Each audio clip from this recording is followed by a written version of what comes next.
चल, रात होने वाली है। मुझे बहुत डर लग रहा है इस जंगल में। बस 2 मिनट रुक जा, अभी निशाना लगाता हूँ। फल गिरेगा तो दोनों मिलकर खाएंगे ना। चल।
नहीं आना चाहिए था।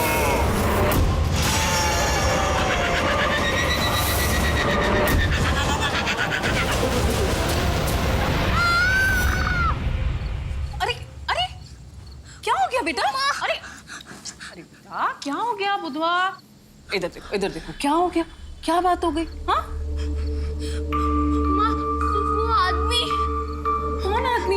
हाँ, कहाँ है आदमी? किस आदमी की बात कर रहा बेटा? माँ, उस आदमी ने मेरी तरफ एक आग का गोला फेंका और मुझे ऐसा लगा कि मैं जल गया हूँ। अरे बेटा, कुछ नहीं हुआ। अरे ये क्या हो गया बेटा तुझे? रुक, मैं तेरे लिए लेप लाती हूँ। हाँ, नहीं माँ, रुक जा, मुझे बहुत डर लग रहा है। मुझे तो समझ ही नहीं रहा कि वो क्या रहा है। अब बेटा, मुझे शुरू से बता, क्या हुआ? किस आदमी की बात कर रहा है? हाँ, बता मुझे। पता नहीं माँ, उसका सर कटा हुआ था। सर था, मतलब सर कटा हुआ था, लेकिन सर था। सर कटा शैतान,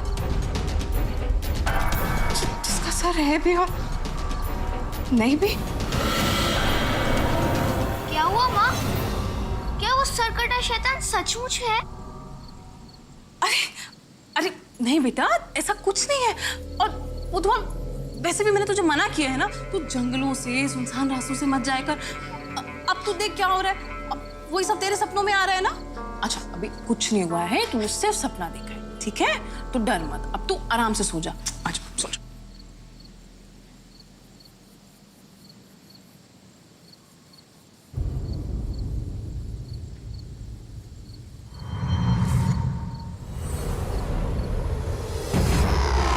ने तो सपना देखा था, पर चलने का निशान तो सच में है। कहीं वो सरकटा शैतान वापस तो नहीं आ गया?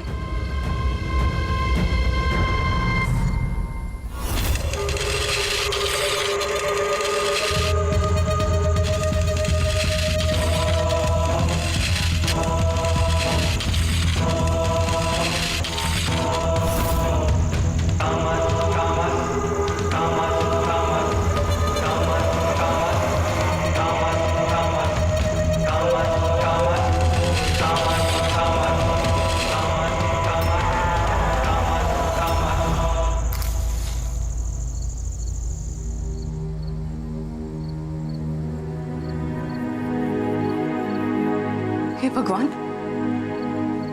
सरकटा शैतान मेरे बेटे के सपनों में क्यों दिखा? इस शैतान का खौफ तो पूरे गांव भर में फैला हुआ है। भगवान, मेरे बेटे की रक्षा करना। इस दुनिया में मेरे बेटे के अलावा कोई नहीं है। उसकी रक्षा कर।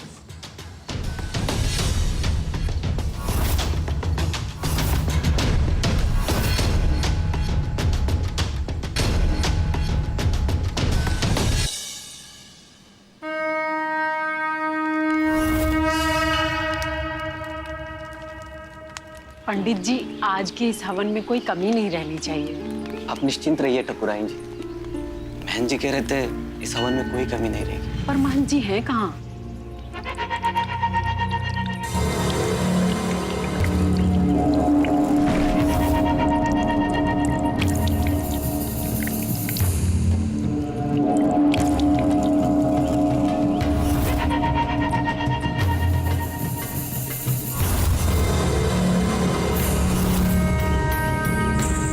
तो महंत जी, आप भी इन गांव वालों की तरह ये मानते हैं कि उन 7 लोगों के गायब होने के पीछे किसी रूह का हाथ है?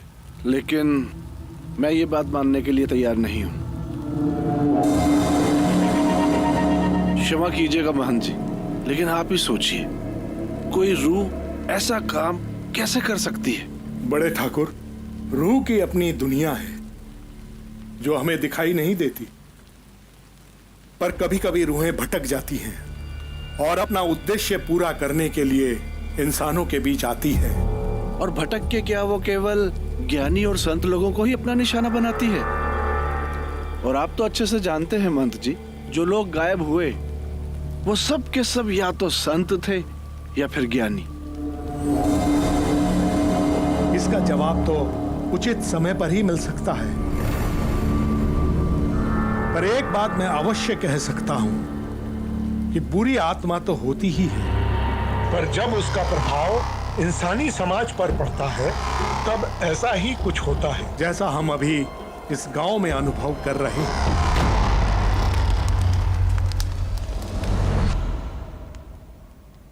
क्षमा कीजिएगा महंत जी, लेकिन मैं अब भी आपकी बातों से सहमत नहीं हूं। मैं ये हवन इन गांव वालों के मन से उस रूह का डर मिटाने के लिए करवा रहा हूं। अब ये डर मिटेगा या नहीं, ये तो हवन पूरा होने के पश्चात ही पता चलेगा।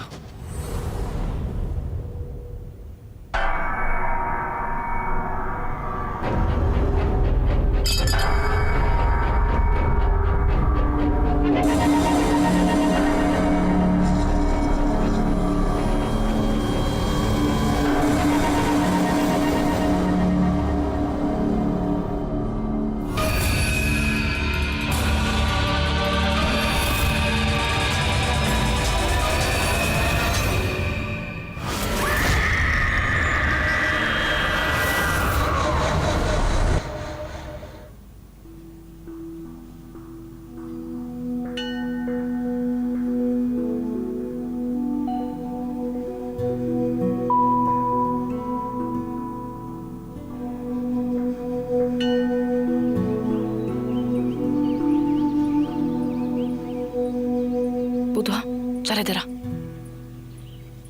क्या कर रहा है? माँ मैं अंदर से लड्डू लेकर आऊं? नहीं बेटा, हम मंदिर में अंदर नहीं जा सकते हैं। क्यों माँ, हम मंदिर में क्यों नहीं जा सकते? भगवान तो सबके होते हैं। मैं अभी लड्डू लेकर आता हूँ। नहीं बुधवा, सुन मेरी बात सुन बेटा, हम अंदर नहीं जा सकते हैं बेटा। पर क्यों माँ? बेटा ये गांव ठाकुरों का है और हम लोग क्या माँ? बेटा तू भी बहुत छोटा है, तुझे ये बातें नहीं समझ आएंगी। पर माँ मुझे लड्डू बहुत पसंद है, मुझे लड्डू खाना है। बेटा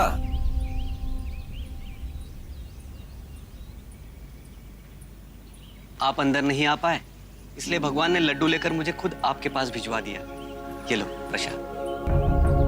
आप बहुत अच्छे हैं लड्डू वाले पंडित जी। मैं रोज यहाँ आ सकता हूँ लड्डू लेने के लिए आपसे? बेटा सयाने लोगों के आगे इतना बात नहीं करते, चुप रहो। कोई बात नहीं, बच्चा है, जब तक मैं यहाँ हूँ तुम रोज आ सकते हो लड्डू लेने। पंडित जी एक बात पूछनी थी। पूछो। वो सरकटा शैतान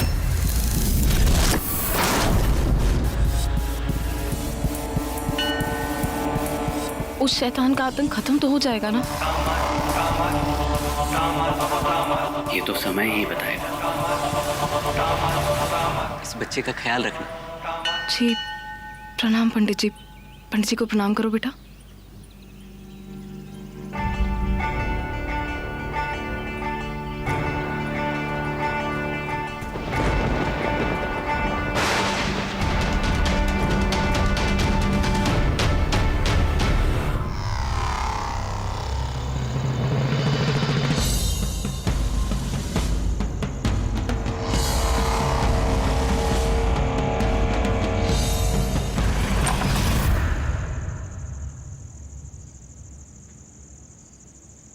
क्या बात है, बिना दस्तक के दरवाजा खोल दिया। कहाँ रह गए थे आप? डर के मारे मेरी जान निकली जा रही थी। जानते हैं ना ग्रह नक्षत्रों की क्या दशा चल रही है? क्या हो रहा है? कुछ नहीं हुआ है, ये सब वहम है। जिसका सर कट चुका है वो कभी वापस आया है क्या? वो तो बस गांव वालों की तसल्ली के लिए मैंने हवन कर दिया। अगर आपकी बात सच है तो उन लोगों का क्या जो ग्रह नक्षत्रों की इस दिशा के चलते अचानक से गायब होने लगे हैं? मैं जानती हूँ झूठ बोल रहे हैं आप मुझसे, और वो महंत जी भी कुछ छुपा रहे हैं। कौन सी दशा, कौन से नक्षत्र? देखो तुम खामखा चिंता कर रही हो, मुझे सुबह मंदिर जल्दी जाना है, सो जाओ। सच बताइए, कौन है वो सरकटा आदमी? सो जाओ।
को भिक्षा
चाहिए।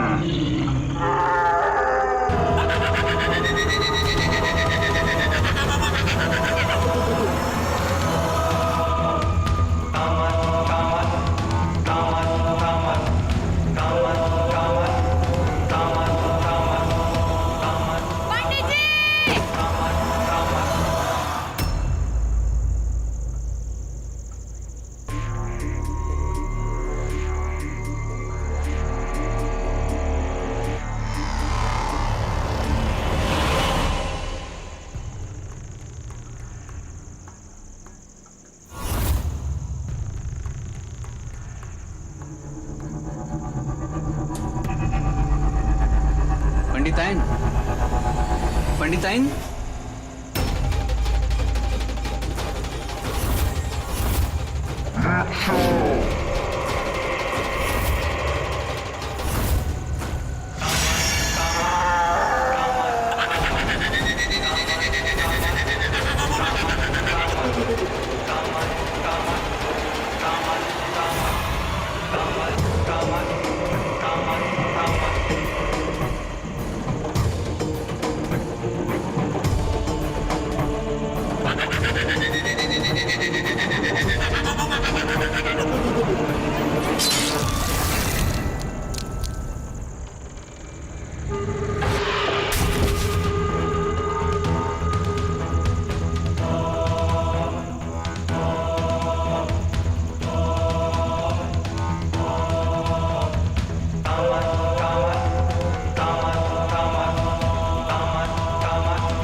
तो तुम ये कहना चाहती हो कि एक सर कटा हुआ आदमी जिसका नाम तमस था वो तुम्हारे पति का सर काट कर ले गया? पंडिताइन प्रीता भी अब कहानी बुनने लगी है। ये सच है, सच है, वो तमस ही था और उसने भिक्षा में मुझसे मेरे पति का सर मांगा। बहन जी, आप कुछ बोलते क्यों नहीं है? क्यों नहीं बताते आप इन लोगों को कि आज 100 साल बाद फिर ग्रह नक्षत्रों की वही दशा आई है जिसमें तमस 10 सरों की आहुति देकर अपना कटा हुआ सर अपने धड़ से जोड़ना चाहता है और अमर होना चाहता है। कुछ बोलिए इससे पहले बहुत देर हो जाए।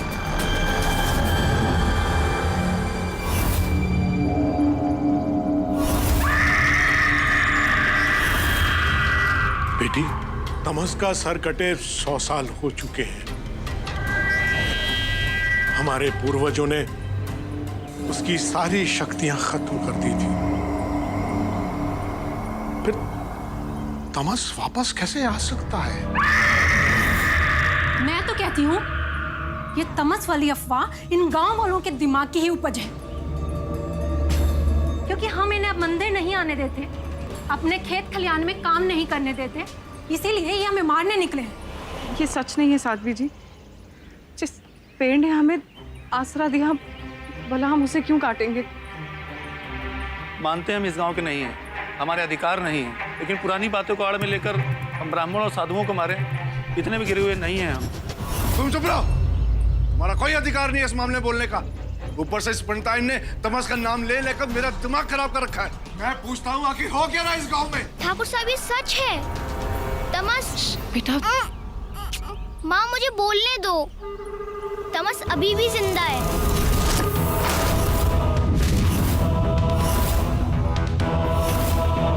वो अपनी गुफा में शैतान को इंसानों की बलि चढ़ाता है।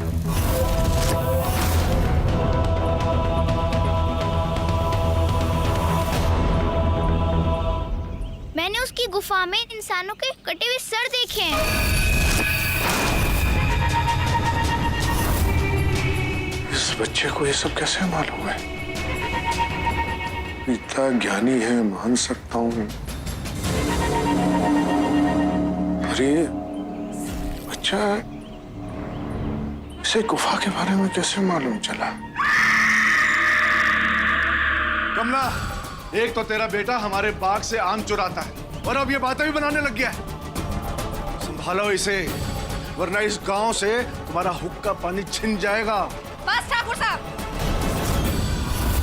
तमस 7 सर ले जा चुका है और बाकी 3 सर लेने वो इस गांव में वापस दोबारा जरूर आएगा।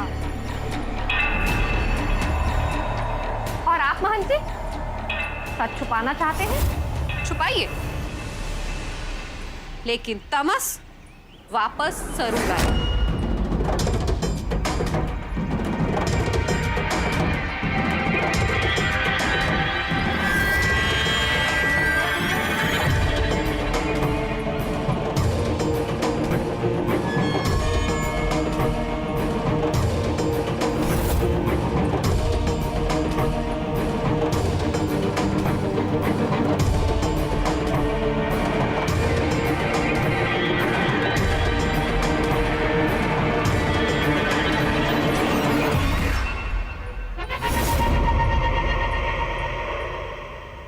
बुधवा से ऐसा क्या काम था जो आप मंदिर से हमें अपने घर ले आई? बुधवा ने मंदिर में जो भी कहा वो सच है। 100 साल बाद ग्रह नक्षत्रों की इस दशा में तमस 10 ज्ञानी और पवित्र आत्माओं की बलि देकर अमर होना चाहता है। इसीलिए वो मेरे पति का सर काट के ले गया। इससे पहले कि वो एक और निर्दोष की बलि चढ़ाए, हमें उसे रोकना होगा कमला। भला कोई 100 साल बाद कैसे जिंदा हो सकता है चाची? मैं बताती हूँ।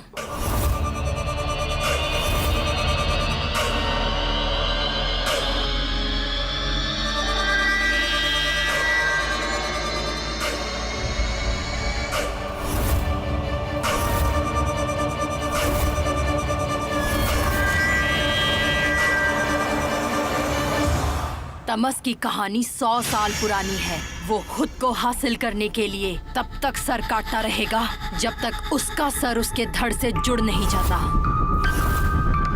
तमस ये सब खुद को जिंदा करने के लिए कर रहा है और अभी भी वो किसी का सर काटने ही निकला होगा। 8वां सर।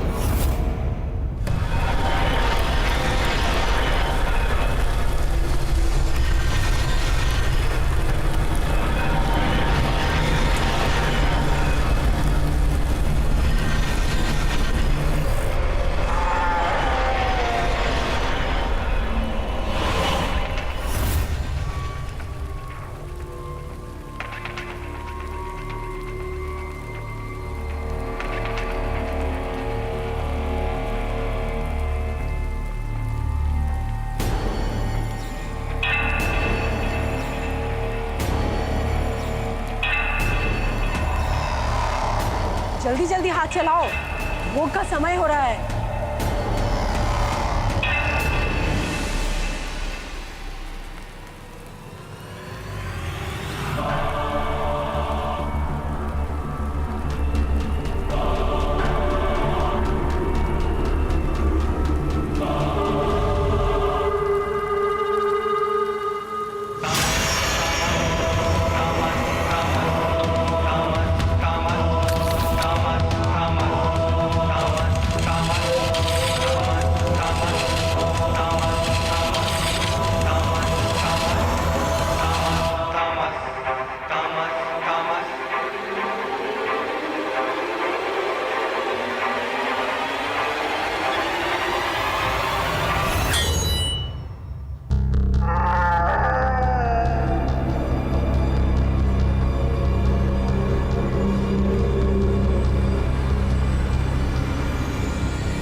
लेकिन तुम हो कौन और तुम इस तमस की कहानी के बारे में कैसे जानती हो?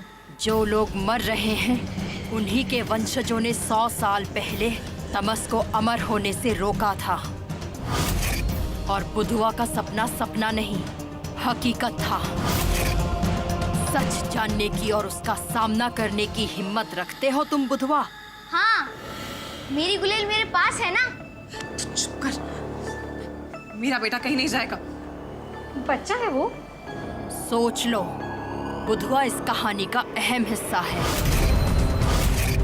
इससे पहले कि मैं तमस के बारे में और कुछ बताऊं, क्या मैं आपके पति की तस्वीर देख सकती हूँ? हाँ, मैं लाती हूँ।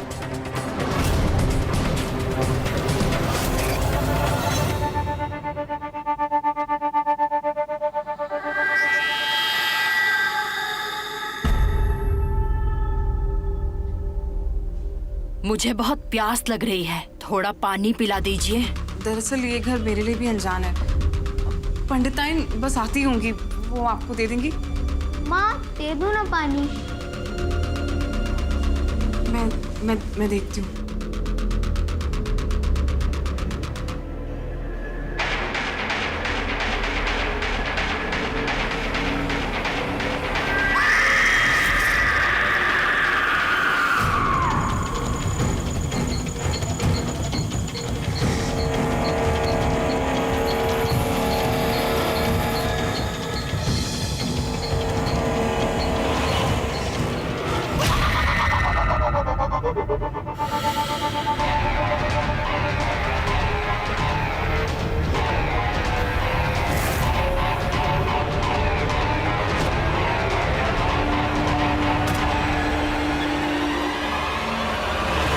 छोड़ो मुझे, जाने दो। छोड़ो, जाने दो मुझे। माँ, माँ बचाओ। छोड़ो। मैं जानता हूँ तुम मुझे यहाँ मारने लाई हो। मैं तुझे मारने नहीं, कुछ दिखाने लाई हूँ। क्या?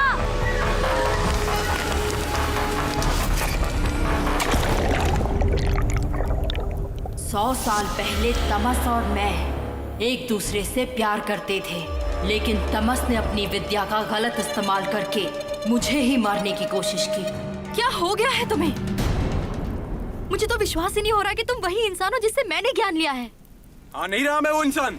मुझे अपना लक्ष्य प्राप्त करने से कोई नहीं रोक सकता, और उसके लिए मैं कोई भी सीमा तक जा सकता हूँ, किसी की भी बलि दे सकता हूँ। अगर तुम मेरी जान किसी अच्छे काम के लिए मांगते तो मैं खुशी खुशी अपने आप को सौंप देती, लेकिन तुम शैतानी शक्तियों को प्राप्त करने के लिए मेरी बलि चढ़ाना चाहते हो।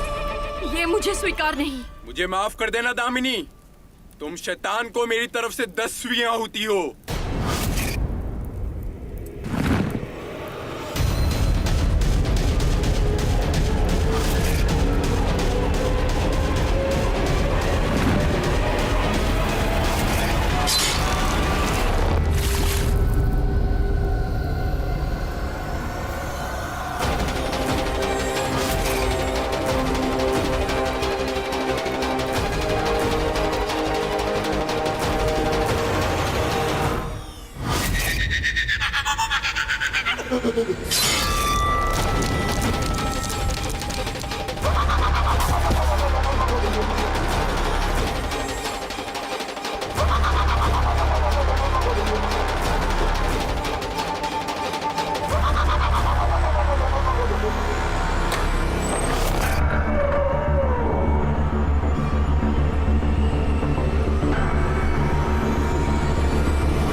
उसे मिलकर उसी कमरे में सब कुछ बता दूंगा, लेकिन मैं उस कमरे में जाऊं कैसे?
तुम जानते हो ये चक्र क्या है? ये काल चक्र का पहिया हमारे पूर्वजों ने बनवाया था। उन्होंने ही तमस को खत्म किया था और उन्होंने ही बताया था कि आने वाले समय में जब तमस वापस आएगा तो कोई ऐसा होगा जो इस काल चक्र को घुमाने में सक्षम होगा, वही तमस को खत्म कर सकता है। भला मैं कैसे तमस को खत्म कर सकता हूँ? तुम्हारी अंतरात्मा बहुत पवित्र है। तुम किसी संत से कम नहीं हो। तुम ही तमस को खत्म कर सकते हो, मुझे तमस से बचा सकते हो। वो जो 10वां सर तमस को चाहिए, वो सर मेरा है। मुझे समझ नहीं आ रहा मोहन जी, मैं क्या जवाब दूं आपको? बुधवा बच्चा है मोहन जी, वो आपकी जान कैसे बचाएगा? जब तमस आएगा उपाय भी आ जाएगा। महंत जी ठीक कह रहे हैं कमला, तुम्हें बुधवा को इस नेक काम के लिए जाने ही देना होगा। यूं समझो माता की यही मर्जी है। माँ मुझे जाने दो, मैं महंत जी को कुछ नहीं होने दूंगा।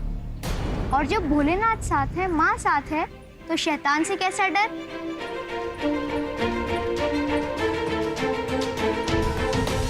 चले महंत जी।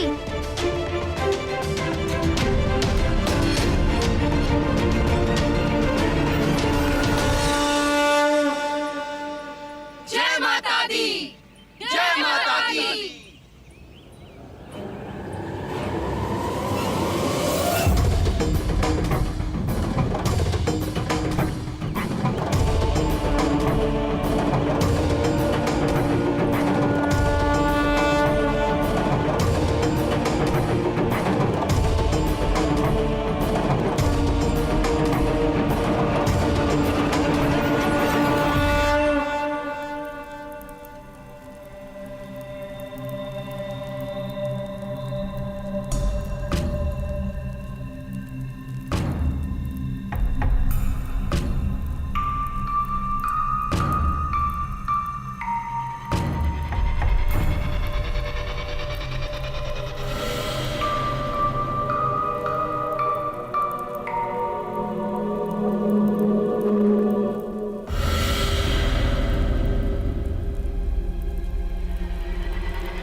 चल के आ गया मान।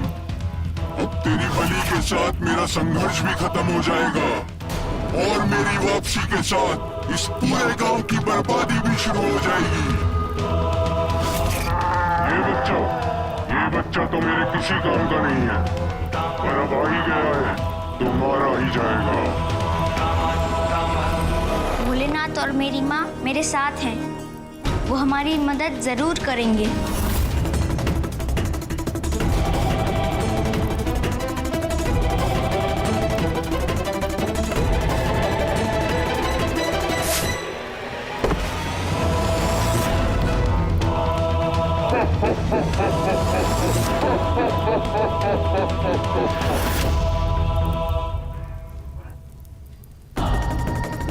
ये लो।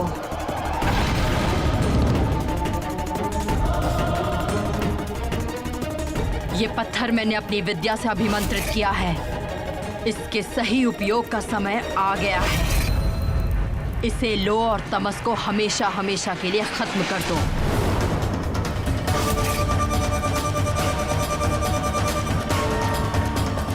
दामिनी, तुमने मुझे फिर से धोखा दिया। यही न्याय है तमस। मुझे अफसोस है कि कभी मैंने तुमसे प्यार किया था। तुम्हारे पास वक्त बहुत कम है बुधवा। ये पत्थर लो और तमस को खत्म करो। और याद रखना, इस बार निशाना सीधे तमस के सिर पर। लो बुधवा, देर मत कर।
बुधवा, तुम्हारा बहुत बहुत धन्यवाद। आज तुम्हारी वजह से हम सब के प्राण वापस लौट आए। और मैं तुमसे माफी मांगता हूं अपने बुरे व्यवहार के लिए। लेकिन मैं एक वादा करता हूं, आज से हम सब एक हैं, कोई भेदभाव नहीं। आपने बिल्कुल सही कहा। इस दुनिया में छोटा बड़ा, मांगने वाला, आसरा देने वाला कोई नहीं होता। इंसान वही होता है जिसकी रूह साफ हो। बड़ा वही होता है जो निडर हो। पंडित जी, आप ऐसे ही खड़े रहेंगे, बच्चे का मुंह मीठा कराएंगे? जी जरूर, लो। मैं एक लड्डू नहीं खाऊंगा, सारे लड्डू खाऊंगा।